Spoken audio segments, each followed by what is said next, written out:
In the realm of hard problems, Kerbal Space Program offers many options. This story focuses on one such problem: land a single Kerbal on both moons in a single mission and return safely using the lowest budget at takeoff. There's a lot to cover here, so let's dive right in. At first, the engineers focused on landing only on Moon and returning. We knew every design decision would be critical to the success of the mission. The first iteration used just a command chair and one of each of the things Jeb needed to maintain control of the vessel. We even considered leaving the battery out, but quickly realized the engine gimbaling alone would make it very difficult to pilot. Everyone wanted to give Jeb at least a fighting chance of landing this thing. It was immediately clear the optimal design would include a big first stage, deploying a tiny orbital vehicle payload to low Kerbin orbit. So the team hastily assembled the first prototype, and Jeb hopped into the cramped quarters of its command seat. Looking back, it's pretty clear the fairing was a lot more luxurious than originally anticipated.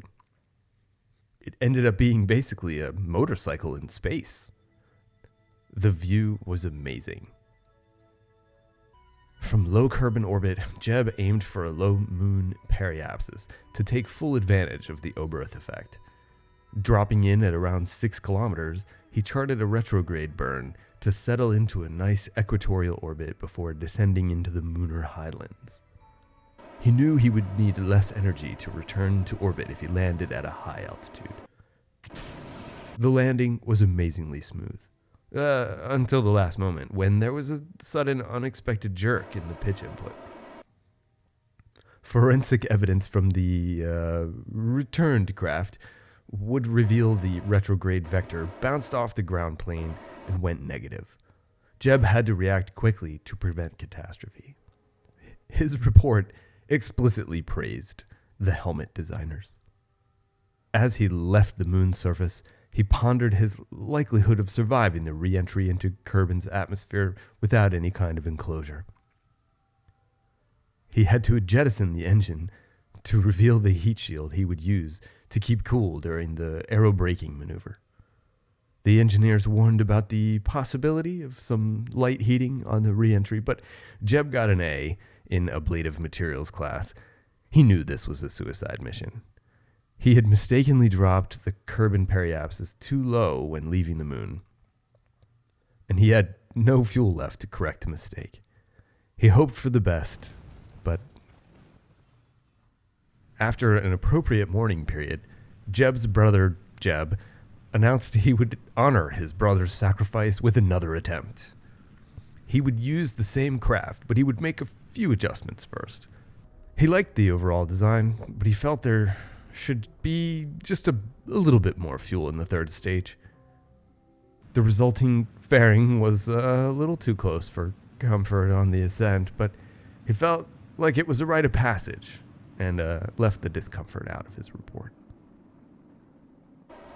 Just like his brother before him, Jeb was able to pilot his modified craft to a smooth moon landing, and just like his brother, his landing suffered the same awkward pitch jerk, bouncing off the ground.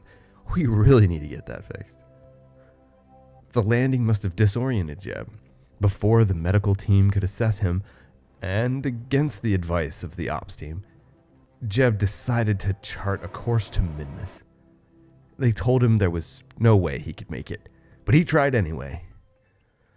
Given the recent loss of his brother, everyone at the Kerbal Space Center took this news pretty hard. It was pure determination that motivated their other brother, Jeb, to take bold action.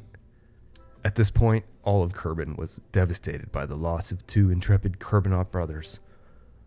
The entire planet was reinvigorated when he decided to make another attempt, so we rallied behind him, made some radical changes to the flight vehicle, and prepared for another potentially demoralizing flight. This time, we acknowledged the fairing was enough to protect the pilot, but we couldn't keep it past ascent circularization without making it impossible for the pilot to have any visibility at all. The only compromise was to use the next lightest part. So Jeb reluctantly agreed to move the command chair into a service bay. With the doors open, he would be able to see straight up, but the forward view was fully obstructed. He was going to need to land on instruments alone, and he was up for the challenge. As he slowly ascended to the low Kerbin orbit, he remarked on the durability of this new vehicle. We redesigned the orbital payload to increase the second stage fuel capacity. This gives Jeb enough fuel to land on Moon and begin to return to orbit. The third stage completes the Moon orbit burn, as well as the transfer to Minmus, deorbit, and land. However, Jeb will need almost all the fuel to return to Minmus orbit and transfer to a Kerbin aerobrake orbit. The engineers agreed with the protective enclosure of the service bay, we could remove the heat shield and use the very highest part of the atmosphere to brake.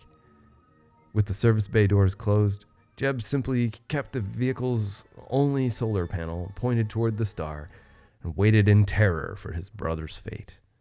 He was happy to sacrifice some time to stay alive, so he aimed for a shallow aerobrake at 68 kilometers. This proved quite successful, as his suit temperature reported nominal all the way through the aerobrake maneuver and the resulting re-entry. Without the benefit of any space to work, Jeb relied on his instincts to chart a re-entry course, aiming to land at Kerbal Space Center. Subconsciously, he was afraid of exploding, but history will say that he was unable to navigate around some troublesome weather or something like that. As he opened the service bay doors and left his command chair for the last time, he felt thankful for the opportunity to try this in a simulator first. We had all learned some valuable lessons from the practice sessions, and Jeb reflected on one particular experience where he lost consciousness leaving the seat and woke up without quite enough time to deploy a chute. This time would be different.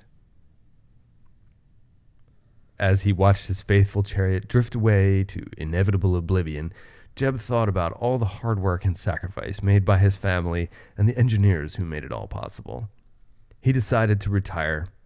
After all, he now held the record for the best attempt, and his family had suffered a heavy burden in the process. He would forever be known as the first pilot to complete the Kerbin Moon Circuit Royale. But he would not be the last.